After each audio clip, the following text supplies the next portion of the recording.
For most of the internet era, technology companies followed a simple formula: build software, scale users, generate profits. The digital economy was powerful because it was relatively light. A few engineers could create products used by billions. But artificial intelligence is changing that equation because unlike previous waves of technology, AI does not just need ideas, it needs infrastructure, massive infrastructure. And increasingly, the companies building AI are discovering that intelligence isn't limited by talent, it is limited by capital. For years, the world's largest technology companies generated so much cash that they rarely needed outside funding. Today, some of those same companies are returning to investors for billions and billions of dollars, not because they are struggling, but because the race to build AI is becoming one of the most expensive technological competitions in the history. That's where Alphabet, Google's parent company, enters the story. According to a report, Alphabet plans to raise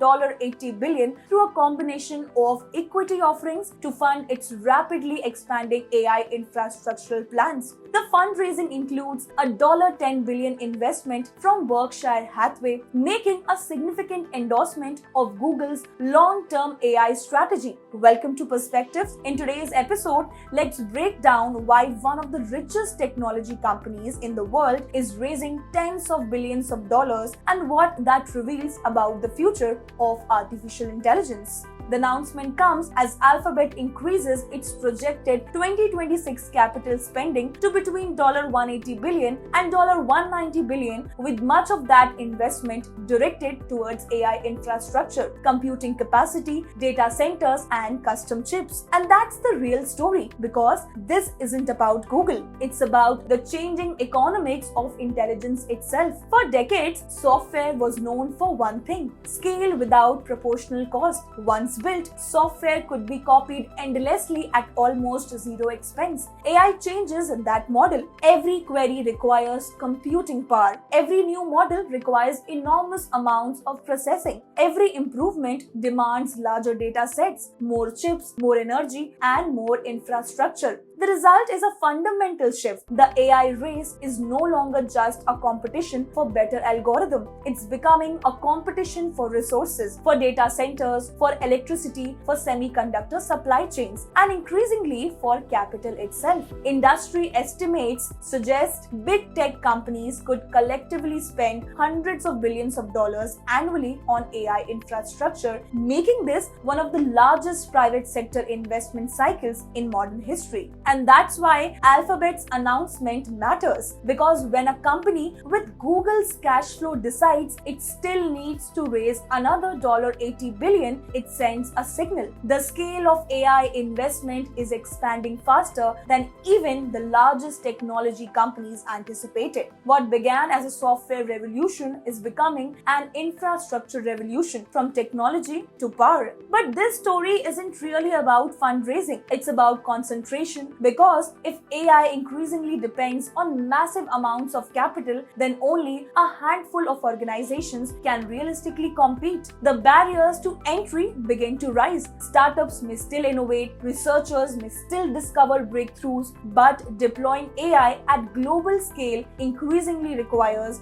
billions or even hundreds of billions of dollars. That changes who gets to participate and ultimately who gets to lead. Today, the world's most advanced AI infrastructure is a group of companies including Google, Microsoft, Amazon, Meta, and a handful of emerging AI firms backed by enormous financial resources. For countries like India, the implications are strategic. The AI economy is often discussed in terms of software, talent, and innovation. But increasingly, it may depend on something more fundamental. Who owns the computing infrastructure? Who controls the chips? Who finances the expansion? And who has access to the intelligence layer powering the next generation of digital services? Because if AI becomes the operating system of the global economy, then infrastructure becomes influence, and influence becomes power. That has been the Perspectives for today. I'm your host Ankita. Keep watching the mainstream for more such stories.